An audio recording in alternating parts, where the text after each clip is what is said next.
So hi my dear friends, welcome you all on your YouTube channel Paradise Classes. So friends, हम अपना जो chapter है the address, ठीक है, वो हम कर चुके थे क्लास 11th का, और अभी टाइम है कि हमारे जो उसके जो इम्पोर्टेंट क्वेश्चन आंसर्स बनते हैं हम वो करने जा रहे हैं। तो इसमें जो सेकंड क्वेश्चन आएगा आपका, वो आपका थीम भी हो सकती है, ठीक है, आपकी जो स्टोरी है और जो द एड्रेस है वो कहाँ तक है, जो टाइटल है वो जस्टिफाई करता है, ये भी हो सकता है। तो वीडियो को लास्ट तक देखिएगा। फर्स्ट क्वेश्चन है आपका, हैव यू कम बैक, क्या तुम वापस आ गई हो? सेड द वुमेन, उस औरत ने बोला, I thought that no one had come back, मुझे लगा था कि शायद कोई भी वापस नहीं आएगा। Does this statement give some clue about the story, क्या ये जो स्टेटमेंट है ये किस तरीके का कोई क्लू, कोई हिंट देती है स्टोरी के बारे में? If yes, what is it, अगर देती है तो वो क्या है? तो देखिए क्या है, the coated statement indicates that the two families knew each other. जो कोटेड स्टेटमेंट है जो ऊपर लिखा हुआ है, ठीक है, वो क्या इंडिकेट करती है कि जो दो फैमिलीज हैं वे एक दूसरे को जानती हैं।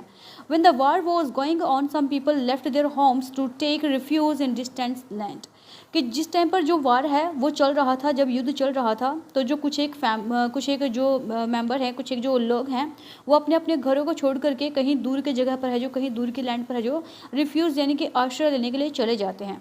Few people who remained there thought that those people who had left their land would never come back. और वो लोग जो वहाँ पर रह जाते हैं वो क्या सोचते हैं कि शायद वो लोग जो इस ज़मीन को छोड़ करके कहीं और शरण लेने के लिए चले गए हैं, शायद वो कभी वापस नहीं आएंगे। That is why the woman feels so surprised to see one of them returning back. और इसीलिए जो वो वुमेन होती है वो उनमें से एक को वापस लौटा हुआ देख करके थोड़ा सरप्राइज फील करती है। Usually people care more for material things than for human beings. Usually कि जो आमतौर पर जो लोग होते हैं वो मटेरियल थिंग्स के ज़्यादा केयर करते हैं ह्यूमन बींग के मुकाबले में। But it can not be sad of all human being, लेकिन ये सभी ह्यूमन बींग के बारे में नहीं कहा जा सकता। The narrator and her mother were totally different in their nature. जो नरेटर है और जो उनकी मदर है वो टोटली कैसे हैं, डिफरेंट हैं उनके नेचर में। They were trusting and loving human beings, वो कैसे हैं, बहुत ज़्यादा ट्रस्टिंग और बहुत ज़्यादा लविंग ह्यूमन बींग्स हैं। Thus the given statement gives some clue about the story. और इस तरीके से जो हमारी स्टोरी है वो कोई ना कोई है, जो स्टेटमेंट है वो इस स्टोरी के बारे में कोई ना कोई क्लू ज़रूर देती है। देखिए सेकंड क्वेश्चन है, ये अगर आ जाए कि टाइटल को जस्टिफाई करो तब भी यही डालना है, अगर आ जाए कि right the theme of the story तब भी यही डालना है आप लोगों ने। और अगर ये थर्ड क्वेश्चन आ जाए, the story is divided into pre war and post war times, what hardships do you think the girl underwent during this times, कि जो वॉर है, जो स्टोरी है हमारी वो प्री वॉर में और पोस्ट वॉर में है, जो डिवाइड की गई है दो पार्ट्स में। आपको क्या लगता है कि क्या क्या मुसीबतें, क्या क्या किस सिचुएशन में है जो लड़कियों को सामना करना पड़ा था इस टाइम के दौरान? तो ये है हमारा answer. The story the address is divided into pre war and post war times, की जो स्टोरी है हमारी द एड्रेस वो डिवाइड की गई है दो टाइम्स में, प्री वॉर और पोस्ट वॉर में। ठीक, अगर आप लोगों को टाइटल के बारे में पूछा जाए तो आप लोगों को लिखना है, the title of the story the address is appropriate as it indicates the address, ठीक है, who was searched by a girl, जो एक लड़की के द्वारा सर्च किया जाता है after war in Holland, war के बाद कहाँ पर, हॉलैंड में। ओके, तो ये लाइन लिख के आपको ये पूरा का पूरा है जो लिख देना है। उसके बाद है, there are clear indications of the hardship which the narrator a young girl had to undergo during this times. और इसमें क्लियरली उन सब चीज़ों को बताया गया है, उस हार्डशिप को, उस कठिनाई को, उस परेशानी को बताया गया है जो नरेटर है हमारी और जो यंग गर्ल है वो है जो उस टाइम पर उठाती है जब है जो युद्ध चल रहा होता है। The girl came from a rich family, जो लड़की है वो एक बहुत ही मतलब रिच फैमिली की लड़की है वो। The family had a lot of valuable belongings, और जो फैमिली है उनके पास बहुत कीमती चीज़ें हैं, बहुत कीमती सामान होता है। Then the war broke out, तभी है जो वॉर हो जाता है, लड़ाई युद्ध छिड़ जाता है। Mrs Darling renewed her contact and started visiting their house. Mrs Darling है जो अपने कॉन्टैक्ट बना लेती है दोबारा से, किनके साथ में, उस फैमिली के साथ में, और उनके घर पर आना शुरू हो जाती है। She took away all their possessions on the ground that she wanted to save all their nice things in case they had to leave the place. और वो उनके घर में से वो सारी उनके पोजेशंस, वो सारी जो चीज़ें होती हैं जो उनसे बिलोंग करती हैं, उनको वो उठा कर के ले जाती है, क्योंकि वो जो है उनको बचाना चाहते थे, अपनी नाइस चीज़ों को बचाना चाहते थे, जब वो है जो यहाँ से है जो वो छोड़ करके इस प्लेस को कहीं दूर चले जाएंगे तब। After the war was over, जब वॉर ओवर हो जाता है, ख़त्म हो जाता है युद्ध, थिंग्स बिकेम ऑलमोस्ट नॉर्मल, चीज़ें बिल्कुल ही नॉर्मल हो जाती हैं पहले के जैसे। Now the girl was living all alone in a rented house, अब जो लड़की है वो अकेली रहती है कहाँ पर, एक रेंट वाले हाउस में। She wanted to meet Mrs Dorling and ask for the valuables, वो मिसिज डॉर्लिंग से है जो मिलना चाहती थी, ठीक है, और उन सब चीज़ों के, उन सभी कीमती सामान के बारे में पूछना चाहती थी जो उनका था। When she wanted to meet Mrs. Dorling, she found that Mrs. Dorling was using her mother's things recklessly.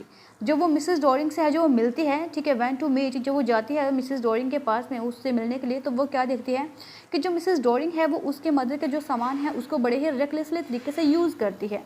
Suddenly she lost interest in the things that had belonged to a connection that no longer exist, और suddenly वो उन सब चीज़ों में अपना जो interest है वो ऐसा लगता है जैसे कि लॉस्ट हो चुका है, गुम हो चुका है उन सब चीज़ों से जिनका उससे कोई कनेक्शन था और जो अब कनेक्शन नहीं बचा है, क्योंकि वो सारी चीज़ें उसकी मदर की थी। She decided to leave it all behind and resolved to move on.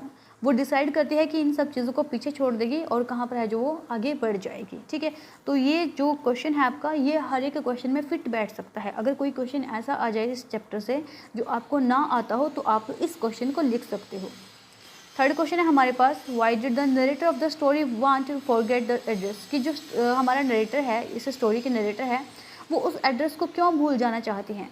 सो यहाँ से है, the narrator went to the house of the lady who had kept many valuable items of her mother during the war days, कि जो हमारी narrator होती है वो उस लेडी के घर पर जाती है जो उसकी मदर की जो वैल्यूएबल चीज़ें होती हैं अपने पास में रखती है जब वार चल रहा था, यानी युद्ध के दौरान। The address of the lady helped her in searching out of the house of the lady, और जो वो एड्रेस होता है वो उसकी हेल्प करती है, ठीक है। द लेडी हेल्प हर, जो एड्रेस होता है उस लेडी का वो उसको हेल्प करती है कि वो उसके घर का जो फाइंड आउट कर सके जिस घर में वो लेडी रहती थी, जो उनका सामान लेकर के जाती थी। But now she wanted to forget the address as after visiting the house of the lady she founds how the belongings of her mother were kept in a strange manner. तब वो ये देखती है कि किस तरीके से, लेकिन वो उस एड्रेस को भूल जाना चाहती है कम्प्लीटली, क्योंकि जब वो उनके घर पर जाती है तो वो ये देखती है कि किस तरीके से उसके जो मदर के बिलोंगिंग्स है, उसके मदर के जो सामान है, जो चीज़ें हैं, उनको बिल्कुल ही स्ट्रेंज तरीके से उन्होंने लगाया हुआ था और बहुत ही गलत तरीके से उसको यूज़ करते थे। These had lost all their emotional values for the narrator, और ये जो सारी चीज़ें हैं इन्होंने क्या किया कि जो उसकी इमोशनल वैल्यूज़ थी उनको है जो खो दिया था, उनकी है जो चीज़ें थी उससे जुड़ी हुई थी वो सब गुम हो चुकी थी अब। The narrator now lived in a small rented room, और अब वो कहाँ रहती थी, एक स्मॉल रेंटेड रूम में रहती थी। She had no place to keep all these things, उसके पास कोई जगह नहीं थी जहाँ पर वो उन चीज़ों को रख सकती थी।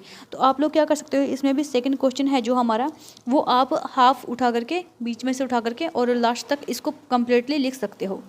The lady treated her very insolently, और जो लेडी होती है वो भी उससे बहुत ही इंसोलेंटली तरीके से उससे बिहेव करती है। She even refuse to recognise her, वो उसको है जो पहचानने से भी मना कर देती है।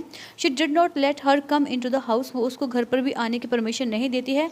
That was why she wanted to forget the address, और इसलिए वो है जो उस एड्रेस को है जो हमेशा के लिए भूल जाना चाहती थी। लास्ट क्वेश्चन है हमारा, the address is a story of human predicament that follows war comment, कि जो स्टोरी है वो एक ह्यूमन प्रेडिकामेंट है। इस चीज़ को है जो आप लोगों ने क्या करना है, कमेंट करना है कि क्या सचमुच में है। The phenomena of war brings lot of sufferings for human beings, और जो युद्ध होता है हमारा वो बहुत सारे सफरिंग्स, बहुत सारी जो कठिनाइयाँ लेकर के आता है ह्यूमन बींग्स के लिए। It brings with it death and destruction, वो है जो इसकी मौत, ठीक है, इसकी डेथ, बहुत सारी डेथ और बहुत सारी जो डिस्ट्रक्शन है, बहुत सारी तबाही लेकर के आता है। It kills the feelings of love and sympathy, ये पूरी तरीके से जो फीलिंग होती है, ठीक है, लव की और सिंपैथी की, उसको ख़त्म कर देता है। The story address is based on this theme, और जो स्टोरी है वो इसी थीम पर हमारी बेस्ड है, ठीक है। थीम का क्वेश्चन हमारे यहाँ से भी निकल गया, यहाँ से लेकर के और यहाँ तक है जो, यहाँ से और इस थीम तक है जो, इसको हम कम्प्लीटली लिख सकते हैं थीम में। The narrator's mother leaves all her valuable things with an acquaintance during the war, जो नरेटर की मदर होती है वो अपना सारा का सारा जो सामान होता है वो अपने एक जान पहचान वाली के घर पर है जो, एक्वेंटेंस का मतलब होता है कि जिसको जानती है वो, उसके नॉन के पास में है जो रख करके चली जाती है। The mother dies and many years later, जो मदर है जो मर जाती है, ठीक है, डाइज हो जाती है। और बहुत सालों के बाद the narrator comes to the woman to have a look at her mother's belongings. जो नरेटर होती है वो उस वुमेन के घर पर आती है ये देखने के लिए जो उसकी मदर की बिलोंगिंग्स है, जो सामान है, क्या वो अभी भी ठीक ठाक है। But the woman shows no human feelings towards her. लेकिन जो वो वुमन होती है वो किसी भी तरीके की जो ह्यूमन फीलिंग है उसके लिए नहीं दिखाती है। Rather she behaved in a very hearted manner. वो उससे बहुत ही गलत तरीके से, बहुत ही निर्दयी तरीके से उससे बिहेव करती है। She does not even let the narrator come in and sit a while. वो बिल्कुल भी नरेटर को अलाउ नहीं करती है कि वो अंदर आए घर पर और आकर के बैठ जाए। She closes the door. वो दरवाजे को जो बंद कर देती है। Thus we find that war leaves the world desolate not only on the physical level but also on the emotional and spiritual level। और इस तरीके से हम देखते हैं कि जो वार है, जो युद्ध है, उसने पूरी दुनिया को डिसोल्यूट कर दिया है, ठीक है, अकेला कर दिया है, तनहा कर दिया है। ना केवल फिजिकल तरीके से बल्कि इमोशनली और स्पिरिचुअल तरीके से भी इसने जो दुनिया को है जो वो तबाह कर दिया है, ख़त्म कर दिया है। किसी के अंदर कोई इमोशंस बचे ही नहीं हैं। So these are are questions based on NCERT solution. Okay, so hope so कि आप लोगों को वीडियो पसंद आई होगी। अगर आप लोगों को सोल्यूशन अच्छा लगा है तो वीडियो को लाइक कीजिएगा, शेयर कीजिएगा और चैनल को सब्सक्राइब करना ना भूलिएगा। Thank you very much.